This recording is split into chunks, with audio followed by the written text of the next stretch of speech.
Honda Elantra готовый вариант, чарылган жылы 2021. Эки объемда стартыйсына 28.500 дирхамдан баштап. Пробеги болгон 31 миллион миль. Бул жерде вин номери, стереосы текшересиздер. Машина полностью Кыргызстанга даяр. Аукциондан уттук, ушул бойдон акчаңыздарды коюп турсаңыздар, эртеси күнү жолго чыгарабыз. Задний камералар бар, 92 номерде ойнотулат. Россиядан Элантранын жан кузовтарын мониторинг кылып көрүңүздөр. Япычный сиденьяларда.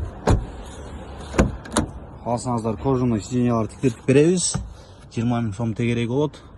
Бир дагы айрбактар иштеген эмес, өзүнүн родной айрбактары. Так, бул жакта удержание полосы бар. Мультируль, голосовое управление, круиз полностью бар. Көрүңүздөр, 31 миң миль. Монитор, драйв мод, помощь парковки. Машинанын ичте таза. Кимге кызык болсо ичке кайрыла бересиздер. Жакшы арзан баада ойноп беребиз.